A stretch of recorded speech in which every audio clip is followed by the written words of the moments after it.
Este programa contiene imágenes que pueden herir la sensibilidad, no apto para menores. Los cielos sobre Japón, 9 de agosto de 1945. Los Estados Unidos estaban a punto de lanzar su segunda bomba atómica en 3 días. En cuestión de segundos, el 30% de Nagasaki quedaba derruida. Y más de 40.000 personas morían vaporizadas. 5 días después, Japón se rendía. Esta nueva y potente arma fue utilizada 2 veces para acortar la guerra y salvar vidas estadounidenses. Esa es la historia aceptada. Pero hay quien duda de esa historia.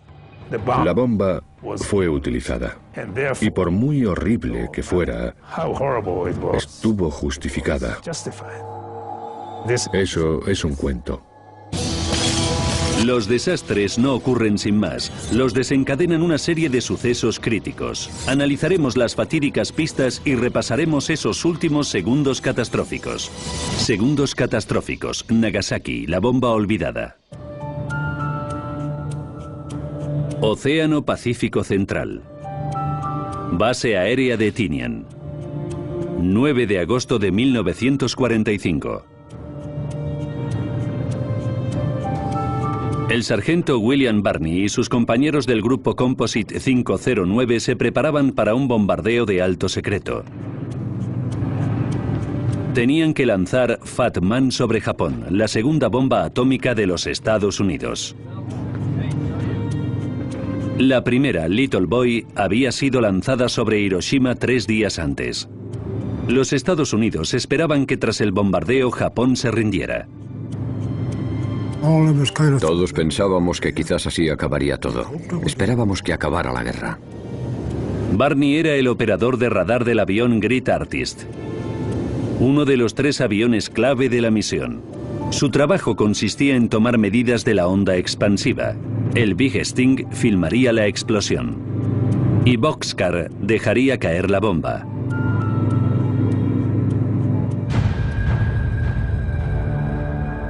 A 2.500 kilómetros de distancia, en la isla de Japón. Durante 8 meses y medio, las fuerzas aéreas estadounidenses habían arrasado las principales ciudades con multitud de bombardeos aéreos.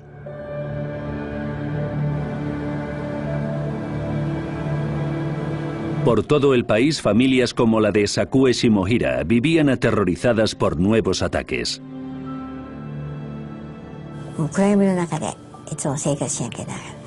A menudo dormíamos en el refugio antiaéreo, pero la noche del 8 dormimos por primera vez desde hacía mucho tiempo en casa. 2 de la madrugada y 49 minutos.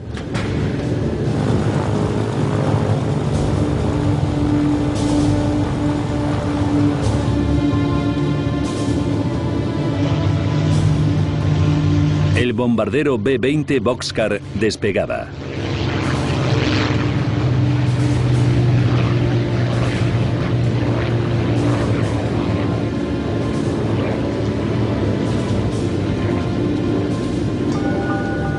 Su piloto, el mayor Sweeney, era el líder de la misión. El capitán Behan era el hombre encargado de liberar la bomba. En la parte trasera de la aeronave iba sentado Jean Van Pelt, el navegador, y el comandante Ashworth, el hombre que mejor conocía el funcionamiento de la bomba. La tripulación se disponía a realizar un vuelo de 5 horas. Primero se reagruparían sobre la isla de Yakushima y seguidamente se trasladarían en convoy hacia su objetivo, la ciudad de Kokura.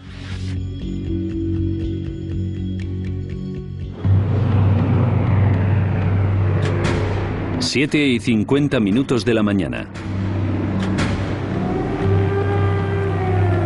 Un avión estadounidense sobrevolaba la casa de Sakue.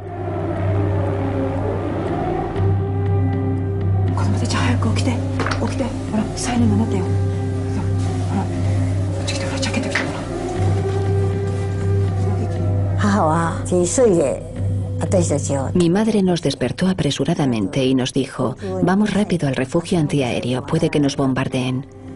Y nos dijo que bajo ninguna circunstancia saliéramos del refugio ni volviéramos a casa.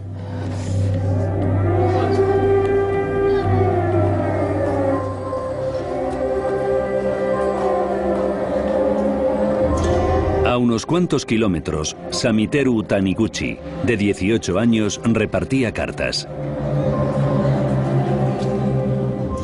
Si trabajabas como cartero, no podías dejar de hacer tu trabajo porque sonaran las alarmas de ataques aéreos.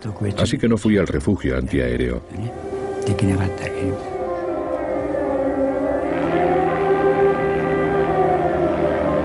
Era un avión de reconocimiento comprobando la climatología, no un bombardeo. La alarma de ataque aéreo se levantaba y la gente empezaba a salir de los refugios. Pero intranquila, la madre de Sakue les había ordenado a ella y a su hermana quedarse allí.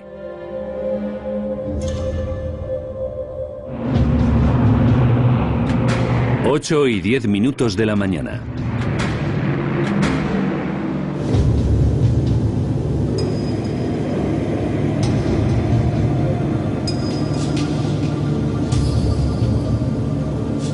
Boxcar se aproximaba a la isla de Yakushima. Aproximándonos a punto de RDV, capitán. Recibido, Jim. Iniciando ascenso a altitud de bombardeo. El Grit Artist llegaba poco después.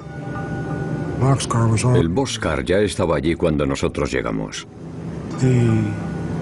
El tercer avión no había llegado todavía. El Big Sting no se veía por ningún lado. Bajo estrictas órdenes de mantener silencio radiofónico, las tripulaciones no podían contactar con el avión desaparecido. Empezaron a volar en círculo. Mientras estábamos allí, recibimos los partes de las aeronaves meteorológicas. La climatología sobre Kokura era buena. Las órdenes de la tripulación eran: la bomba solo se podía lanzar si había buena visibilidad del objetivo. Así que podían seguir adelante cuando llegara el Big Sting. Llegamos y esperamos. En teoría teníamos que esperar 15 minutos. Mientras tanto, a 276 kilómetros de distancia en Nagasaki, Sakue, que por entonces tenía 10 años, seguía en el refugio antiaéreo con su hermana y su sobrino. Nos sentamos en las esterillas de bambú y estábamos muy tranquilos. 8 y 50 minutos de la mañana. Boxcar y Grit Artist llevaban haciendo círculos 40 minutos.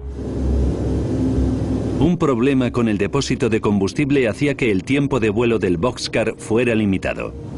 Y era el que llevaba a Fat Man en su compartimento de bombas. Cada segundo que esperaban quemaban valiosísimo combustible. ¿Por qué esperamos? Hopkins. No hay señales de Big Sting todavía. Dado que Big Sting solo transportaba equipamiento de grabación, no había necesidad de que los otros dos aviones esperaran. Sweeney tenía que tomar una decisión. No podemos esperar más. Daba luz verde a Grit Artist. Ambos aviones se dirigían a la ciudad de Kokura a 390 kilómetros de distancia. 9 y 20 minutos de la mañana.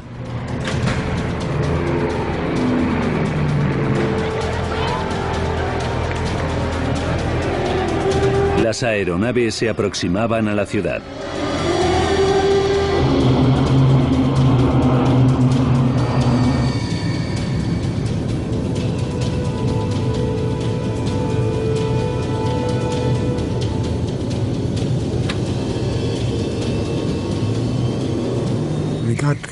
Cuando llegamos a Kokura, el tiempo había empezado a empeorar. 9 y 45 minutos de la mañana. Los cielos despejados de que habían informado las aeronaves meteorológicas habían dado paso a nubes. Sweeney daba luz verde al bombardeo.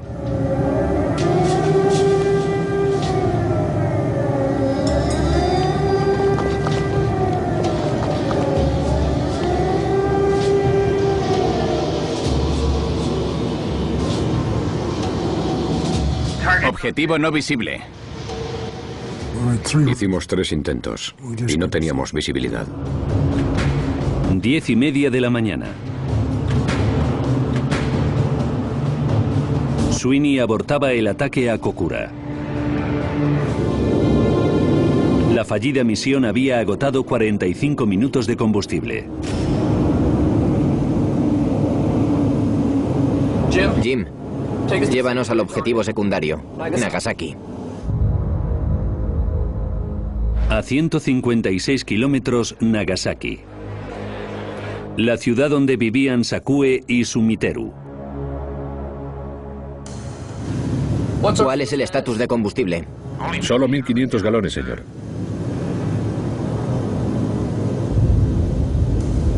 Suficiente solo para llegar a Nagasaki y volver de forma segura a la base, pero solo si aligeraban la carga del aeroplano. Tenían que dejar caer la bomba, fueran cuales fueran las condiciones climatológicas. Ashworth, ¿aceptarás un intento con radar si no podemos ver el objetivo? Como bombardero, solo Ashworth tenía autoridad para autorizar un lanzamiento por radar. Sí, es Nagasaki. ¿Por radar o visualmente? La lanzamos.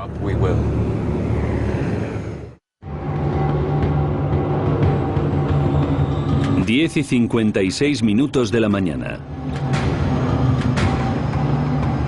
Boxcar y Grit Artist llegaban a Nagasaki. Los bombarderos eran vistos pero confundidos con aviones meteorológicos estadounidenses. No se activaba ninguna alarma y los 270.000 habitantes de la ciudad continuaban con su vida normal.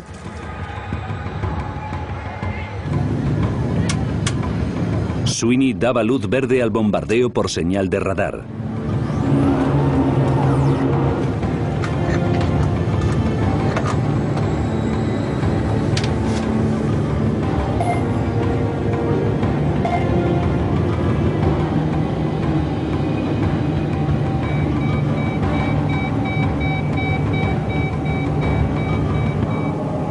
Pero justo antes del lanzamiento...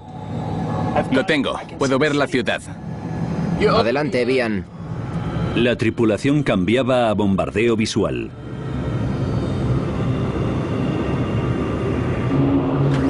Las 11:02.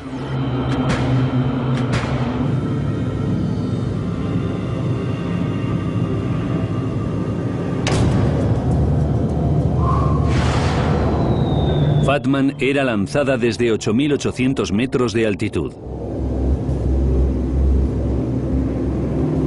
Los dos aviones giraban inmediatamente para evitar la onda expansiva. Oí el rugido de un avión. Y me pareció extraño, porque la alerta de ataque aéreo había terminado. Y cuando miré...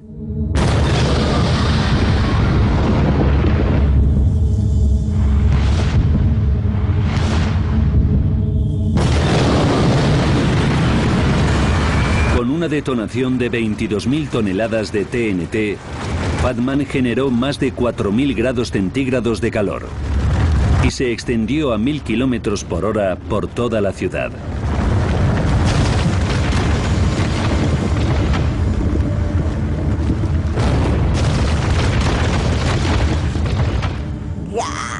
Grité con todas mis fuerzas y no recuerdo nada más.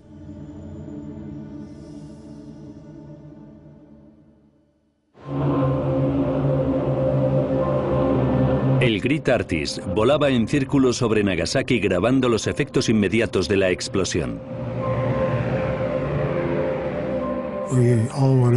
Salimos todos, miramos arriba y lo vimos.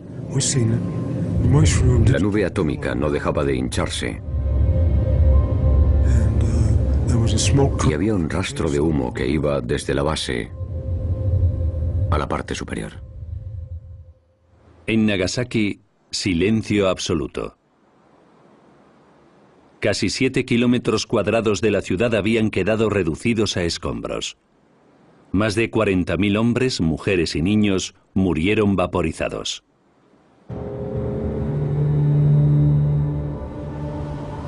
Otras 70.000 personas resultaron heridas.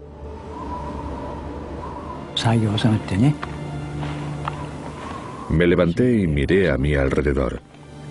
Y había llegado a todos lados. Todas las casas estaban destrozadas.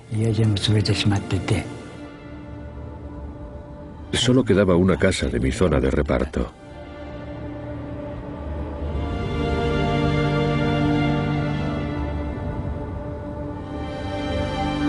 En el refugio, Sakue recuperaba el conocimiento. El túnel estaba lleno de gente con los ojos salidos de las órbitas y colgándoles sobre la nariz.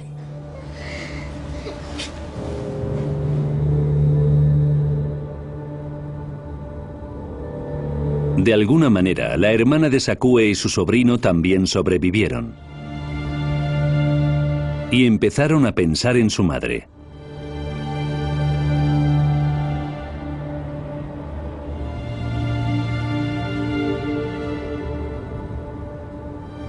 La ciudad estaba llena de cuerpos quemados. Este cuerpo con el diente de oro debe de ser mamá, pensé. Oh, mamá. Y lloré tocándole la mano. Pero cuando la toqué, su cuerpo se desmenuzó.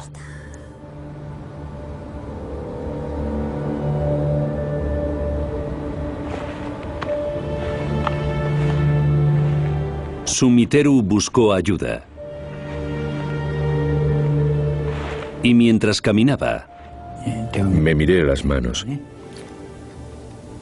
Y la piel de mi brazo izquierdo, desde el codo hasta los dedos, me colgaba como harapos. Y tenía una cosa negra pegada a la mano.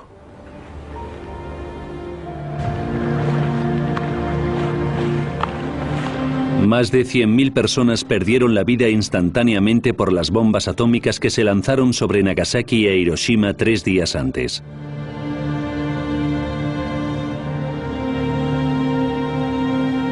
Durante los meses y años posteriores, miles de japoneses más murieron como consecuencia de la radiación de esos ataques.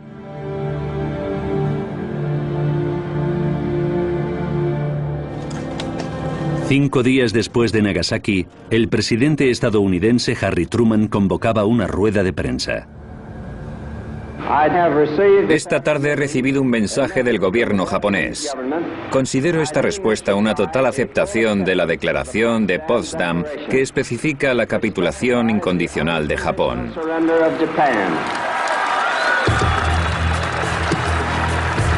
La guerra en el Pacífico había terminado. Las dos bombas nucleares parecían haber hecho su trabajo. Evidentemente, según los Estados Unidos, fueron necesarias para evitar una invasión terrestre que podía haber costado decenas de miles de vidas estadounidenses. Esa es la historia aceptada. Pero tras 10 años escudriñando los archivos estadounidenses, rusos y japoneses, el historiador y escritor Tsuyoshi Hasegawa ha llegado a una conclusión muy diferente. La bomba se utilizó para salvar vidas americanas. Y por muy horrible que fuera, estaba justificada. Eso es un cuento. Ahora, repasando los sucesos de esas fatídicas semanas y profundizando en los archivos, revelaremos la verdadera historia de la bomba y su efecto en la rendición de Japón y en el final de la Segunda Guerra Mundial.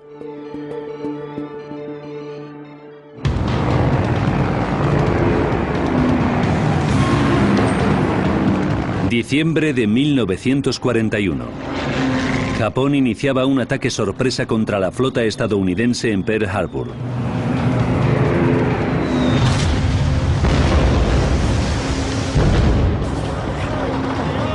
Morían 2.402 militares.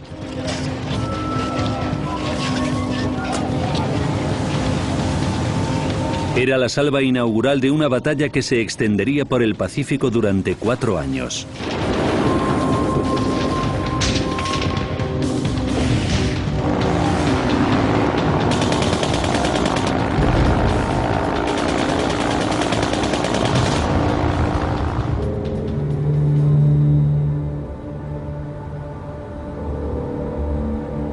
Esta guerra mató a más de 2 millones de soldados y civiles japoneses.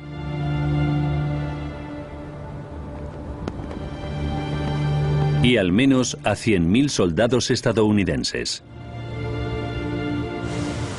Los estadounidenses querían terminar la guerra lo antes posible.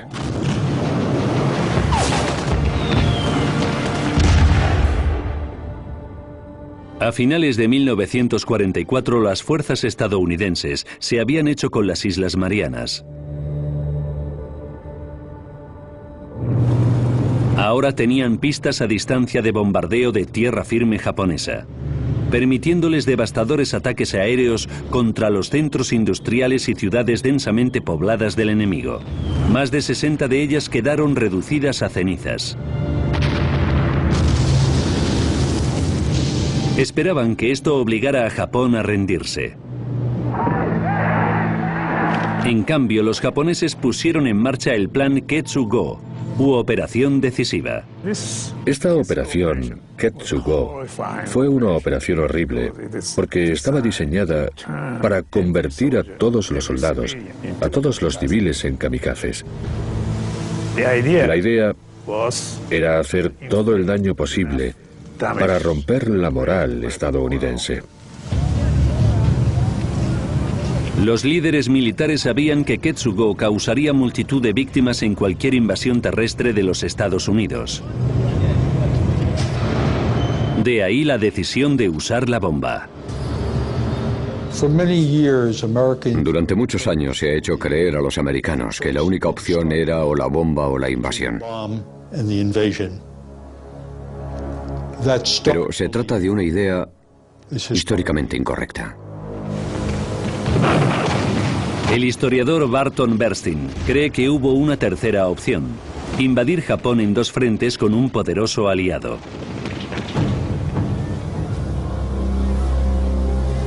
Desde 1943, los estadounidenses habían intentado persuadir a sus aliados rusos para que rompieran su pacto de neutralidad con los japoneses.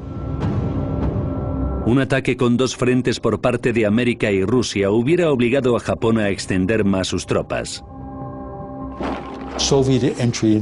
La entrada soviética en la guerra podía acelerar el final de la guerra y reducir el número de bajas en las fuerzas estadounidenses. En julio de 1945, el presidente estadounidense Truman se reunía con sus aliados soviéticos y británicos en Potsdam, en la Alemania derrotada, para discutir la posguerra europea y el final de la Guerra del Pacífico. Stalin reveló que la Unión Soviética iba a participar en la guerra contra Japón el 15 de agosto. Truman esperaba que la guerra terminara cuando Rusia se uniera a la invasión.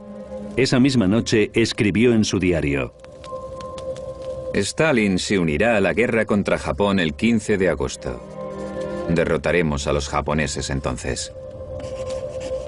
Una invasión terrestre de Japón era ahora una opción viable. América tenía lo que quería. Japón sería derrotado en dos frentes y las bajas estadounidenses se minimizarían. Pero Hasegawa cree que justo cuando consiguió que los rusos participaran, Truman cambió de opinión. En Potsdam, el conflicto entre las potencias occidentales y la Unión Soviética se hizo muy tenso por Polonia y Europa del Este. Tras la capitulación de Alemania en mayo de 1945, las fuerzas soviéticas avanzaban hacia Europa del Este. Hicieron un enorme y flagrante avance ocupando Alemania Oriental, los países bálticos, Polonia, Checoslovaquia, Rumanía y Bulgaria. Crecía el poder de Rusia. Demasiado para Estados Unidos. Truman y sus asesores temían que si los soviéticos participaban en la guerra en Extremo Oriente, se harían también con enormes áreas de Asia. Truman se enfrentaba a un dilema: si dar o no la bienvenida a los soviéticos a la guerra. La entrada de los soviéticos en la guerra evidentemente salvaría vidas estadounidenses, pero al mismo tiempo permitiría la expansión soviética. Truman tenía un aliado en quien no confiaba. Pero vio la oportunidad de finalizar la guerra antes de que Rusia participara y demostrarles la tecnología militar de que disponían los Estados Unidos. Con armas nucleares. Una bomba estaba lista. Y la otra estaba siendo probada en el desierto de Nuevo México.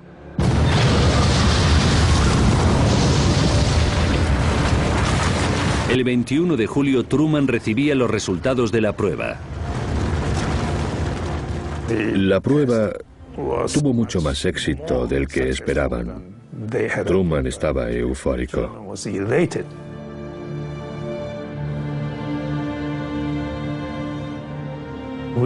Con la bomba atómica podría acabar la guerra sin los soviéticos.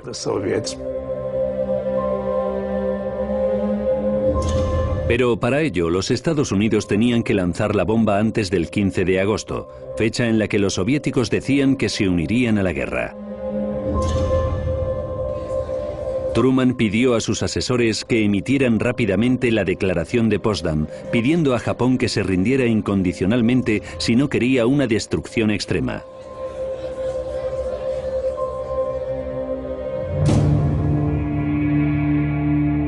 Los líderes japoneses lo ignoraron. Empezaba una carrera entre la entrada soviética y la bomba atómica.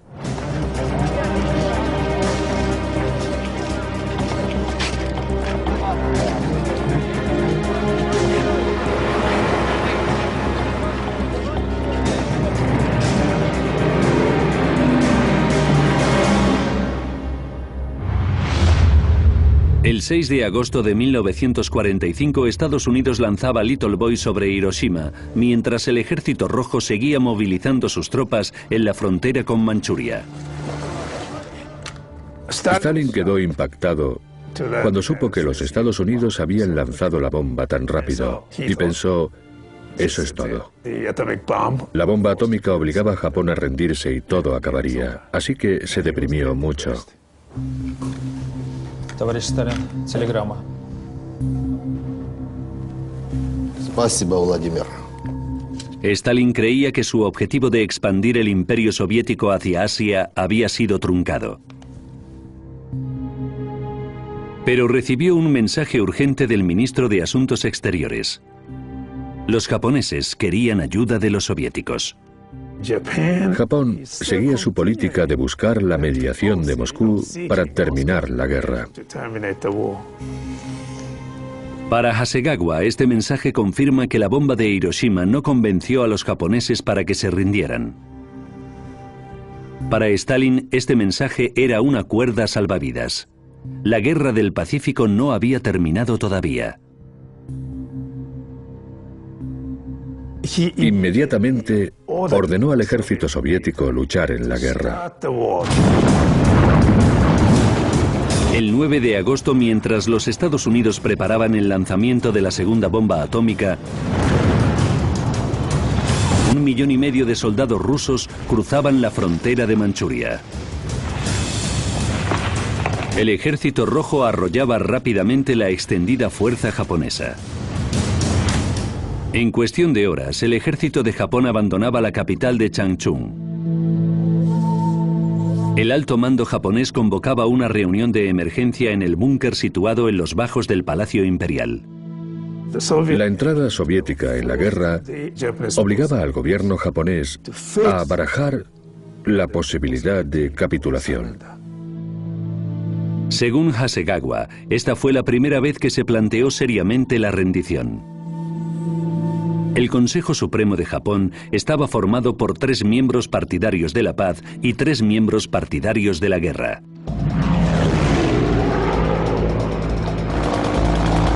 A pesar de tener la marina destrozada, su fuerza aérea era muy eficaz. Sus soldados murieron a miles. Por otra parte, cientos de miles de civiles murieron en los bombardeos. Y por el lanzamiento y explosión de la bomba de Hiroshima, se negaban a rendirse. Todo el mundo se tuvo que sacrificar por la guerra. Si morían, pues era una pena, pero era parte de la guerra. Pero el principal obstáculo del Consejo Supremo eran las condiciones estadounidenses. Nuestra exigencia ha sido y sigue siendo la rendición incondicional. Temían que fuera el fin de su dinastía imperial, la encarnación de la soberanía e identidad de Japón. Interpretaron rendición incondicional como la destrucción del sistema imperial y no lo podían aceptar. El Consejo Supremo quería desesperadamente conservar a su emperador y su sistema imperial, pero los diferentes miembros del Consejo tenían diferentes estrategias para conseguirlo. Los partidarios de la guerra querían infligir todo el daño que fuera posible a los estadounidenses con el plan Ketsugo para que se rindieran a sus condiciones. Los partidarios de la paz querían intentar negociar la paz a través de Rusia. Cuando los soviéticos hicieron realidad la invasión, ambos planes desaparecieron. La entrada soviética en la guerra destrozó totalmente la esperanza de los partidarios de la paz de terminar la guerra con la mediación soviética. Y en el ejército acabó con la esperanza de seguir con la defensa de Japón, porque no estaban preparados para luchar en una guerra con dos frentes. Mientras, a medida que avanzaba el Ejército Rojo, el Boxcar calentaba motores. Un segundo ataque nuclear estaba en marcha. En Tokio, el partido de la guerra seguía desafiante. Coincidían en que la capitulación podía ser inevitable, pero no tenía que ser incondicional. Para el Partido de la Paz, fijar condiciones sería el equivalente a continuar la guerra, porque los Estados Unidos nunca las aceptarían. 10:56 de la mañana. El Boxcar y el Great Artist habían llegado a Nagasaki. E inician los bombardeos. En el búnker imperial seguían las discusiones. Lo tengo. Puedo ver la ciudad. Adelante, bien. La discusión entre los partidarios de la guerra y de la paz se acaloraba.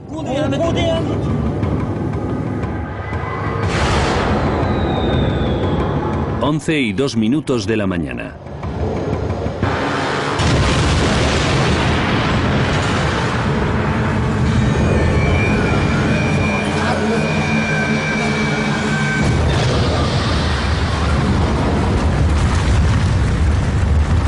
Fatman explotaba a unos 3 kilómetros del centro de Nagasaki.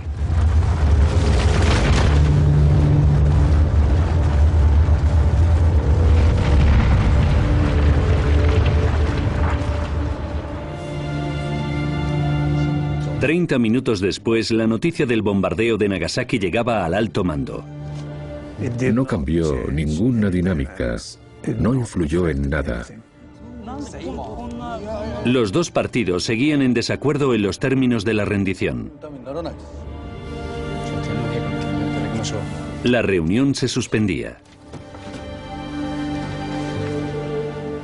Parecía que de nuevo el partido de la guerra conseguía posponer la capitulación.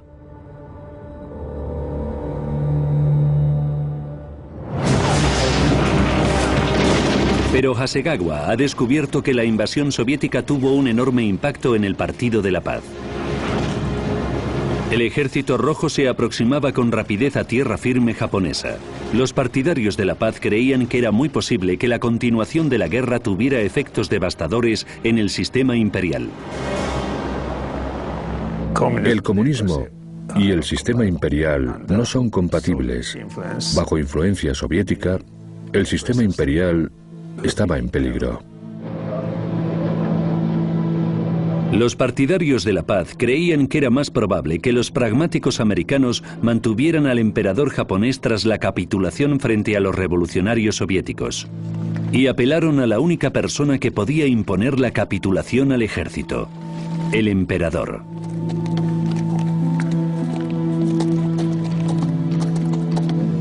Pero convencerle para que hiciera eso no era fácil. Era el testaferro de la campaña militar de Japón. A los soldados japoneses se les enseñaba que su deber era luchar por el emperador, luchar hasta la muerte y no sacar una bandera blanca y rendirse. Que el emperador estuviera a favor de la rendición tendría un efecto devastador.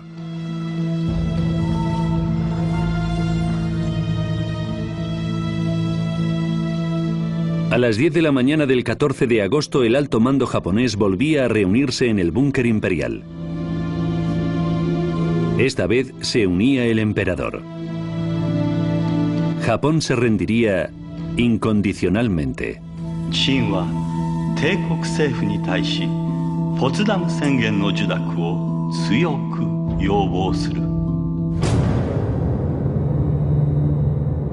Esto fue un golpe para los miembros partidarios de la guerra. Tradicionalmente, el emperador siempre había estado al lado de su leal ejército. El emperador creía que aceptar la posición del ejército acabaría con la casa imperial.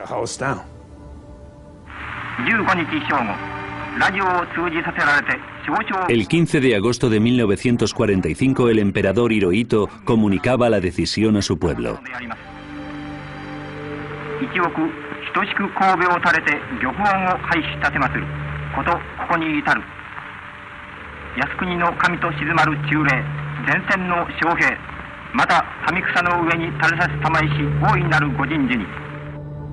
Según Hasegawa, no fue el horror de la bomba atómica lo que hizo que Japón se rindiera, sino la amenaza que suponía la invasión soviética. La entrada soviética en la guerra hizo que el emperador se diera cuenta de lo peligroso que era continuar la guerra. Para Barton Bernstein, esto convierte la segunda bomba atómica que se lanzó sobre Nagasaki tras la invasión soviética en un acto trágico y totalmente inútil.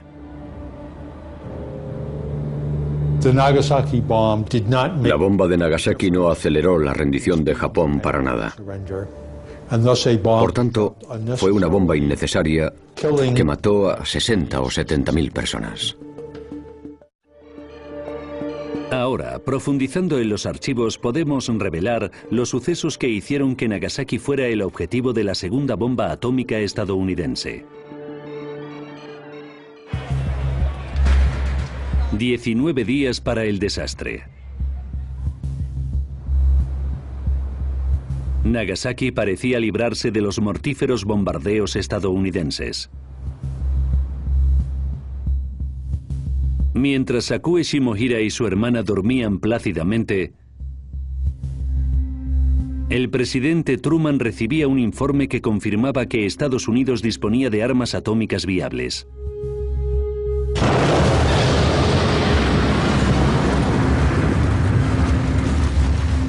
La bomba salvaría miles de vidas de estadounidenses, pero también mataría a miles de civiles japoneses.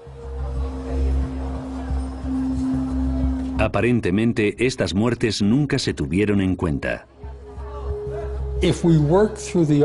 Si analizamos los archivos, no encontramos ni una sola vez en la que Truman o el secretario de guerra Stimson o el equipo más cercano de estos hombres se preguntaran: ¿debemos lanzar la bomba? 3 días para el desastre, 6 de agosto de 1945.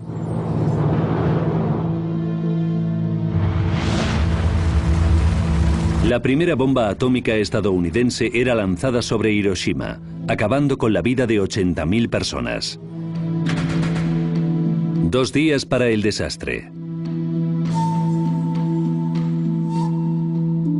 Los líderes japoneses estaban desesperados por saber si la Unión Soviética podía negociar un cese de hostilidades para evitar la capitulación incondicional japonesa. Conservar su sistema imperial era la principal prioridad. Al igual que los estadounidenses, no tuvieron en cuenta a su propia población civil.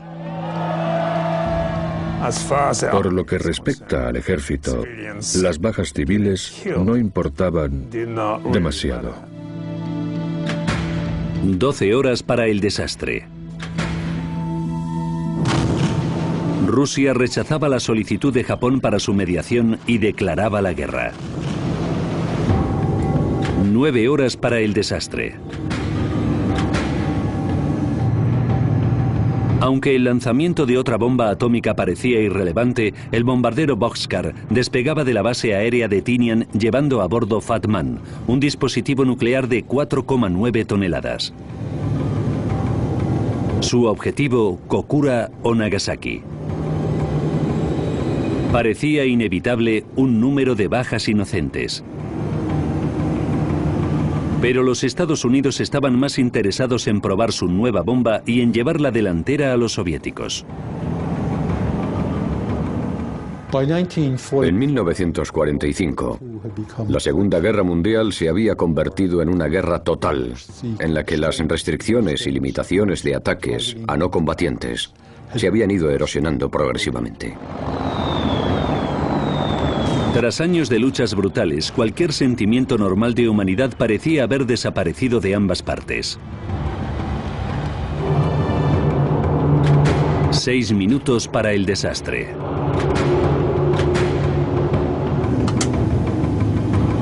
El Boxcar iniciaba su bombardeo sobre Nagasaki.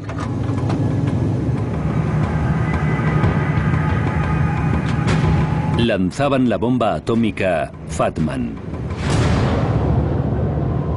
43 segundos después, a las 11:02,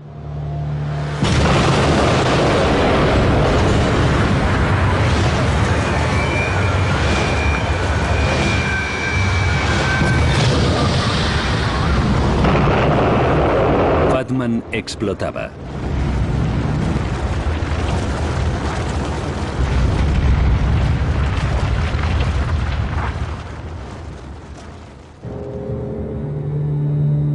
$40.000 personas morían en cuestión de segundos. Miles de personas más morirían de envenenamiento por radiación. Pero para supervivientes como Sakue y Sumiteru, la vida se convirtió en un infierno. Después todo el mundo empezó a discriminarnos. Nos decían cosas como: estáis sucias, no os acerquéis a nosotros.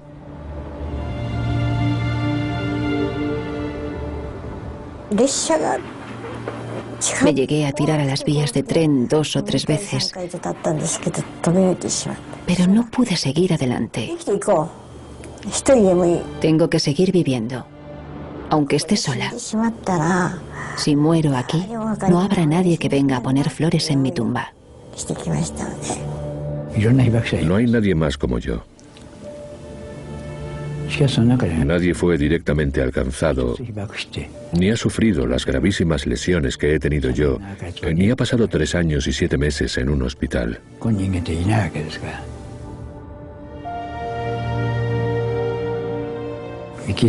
Quiero ver el final de las armas nucleares con mis propios ojos. Tengo que vivir hasta entonces. Actualmente 9 países tienen la bomba atómica, incluyendo el estado paria de Corea del Norte y los enemigos declarados Pakistán e India. El arsenal mundial se compone de aproximadamente 20.000 artefactos, suficiente para matar a toda la población humana una y otra vez.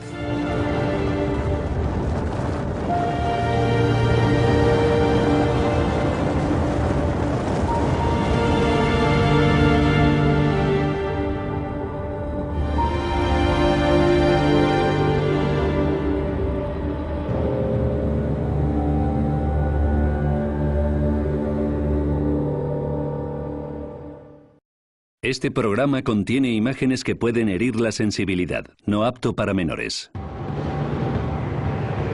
Los cielos sobre Japón. 9 de agosto de 1945. Los Estados Unidos estaban a punto de lanzar su segunda bomba atómica en 3 días. En cuestión de segundos, el 30% de Nagasaki quedaba derruida. Y más de 40.000 personas morían vaporizadas. 5 días después, Japón se rendía. Esta nueva y potente arma fue utilizada 2 veces para acortar la guerra y salvar vidas estadounidenses. Esa es la historia aceptada. Pero hay quien duda de esa historia. La bomba fue utilizada. Y por muy horrible que fuera, estuvo justificada. Eso es un cuento. Los desastres no ocurren sin más. Los desencadenan una serie de sucesos críticos. Analizaremos las fatídicas pistas y repasaremos esos últimos segundos catastróficos. Segundos catastróficos. Nagasaki, la bomba olvidada. Océano Pacífico Central. Base aérea de Tinian. 9 de agosto de 1945. El sargento William Barney y sus compañeros del grupo Composite 509 se preparaban para un bombardeo de alto secreto.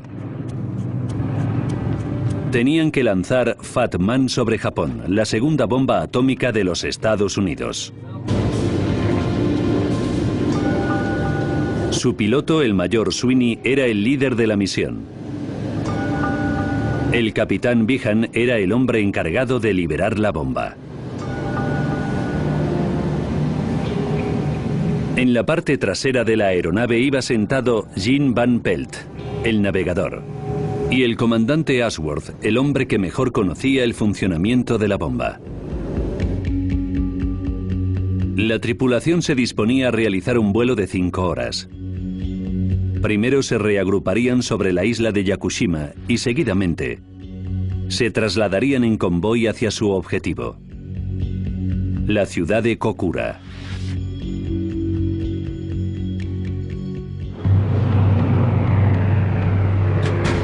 Siete y 50 minutos de la mañana.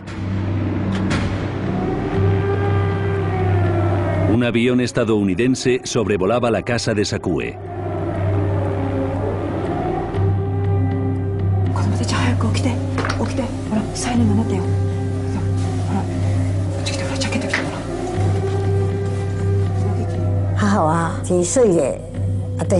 Mi madre nos despertó apresuradamente y nos dijo, vamos rápido al refugio antiaéreo, puede que nos bombardeen. Y nos dijo que bajo ninguna circunstancia saliéramos del refugio ni volviéramos a casa.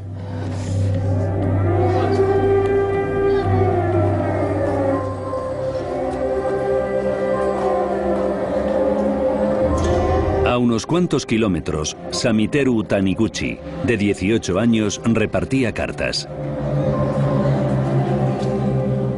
Si trabajabas como cartero, no podías dejar buena visibilidad del objetivo.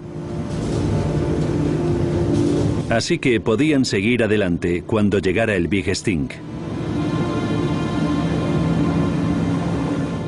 Llegamos y esperamos. En teoría teníamos que esperar 15 minutos. Mientras tanto, a 276 kilómetros de distancia en Nagasaki, Sakue, que por entonces tenía 10 años, seguía en el refugio antiaéreo con su hermana y su sobrino. Nos sentamos en las esterillas de bambú y estábamos muy tranquilos.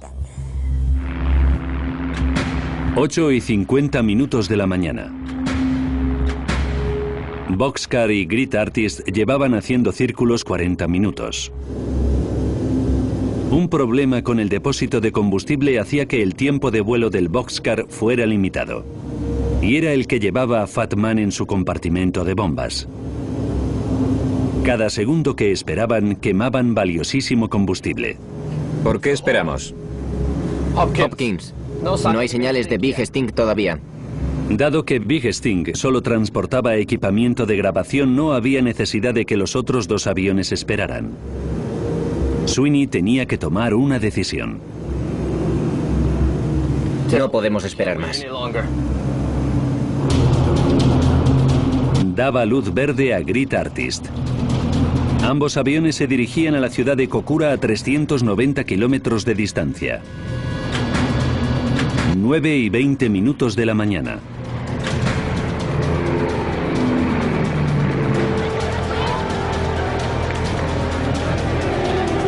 Las aeronaves se aproximaban a la ciudad. La primera, Little Boy, había sido lanzada sobre Hiroshima 3 días antes.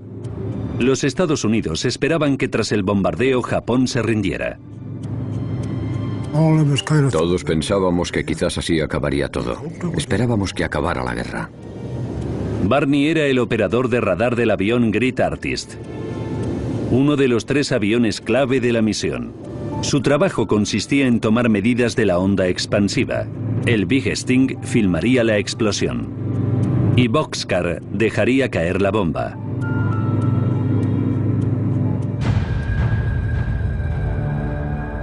A 2.500 kilómetros de distancia, en la isla de Japón. Durante 8 meses y medio, las fuerzas aéreas estadounidenses habían arrasado las principales ciudades con multitud de bombardeos aéreos.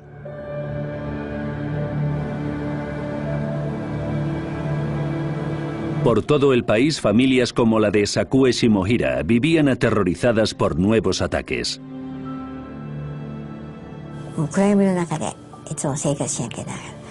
A menudo dormíamos en el refugio antiaéreo, pero la noche del 8 dormimos por primera vez desde hacía mucho tiempo en casa. 2 de la madrugada y 49 minutos.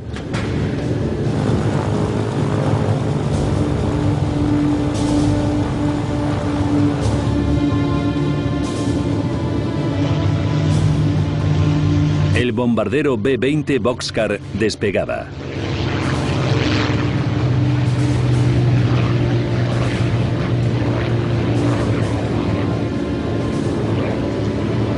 De hacer tu trabajo porque sonaran las alarmas de ataques aéreos.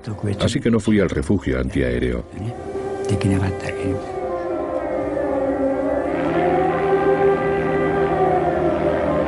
Era un avión de reconocimiento comprobando la climatología, no un bombardeo.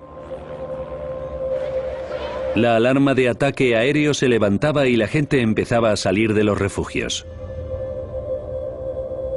Pero intranquila, la madre de Sakue les había ordenado a ella y a su hermana quedarse allí.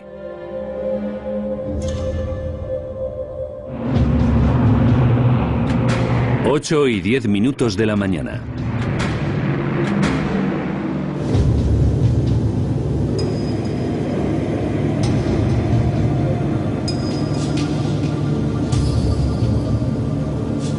Boxcar se aproximaba a la isla de Yakushima.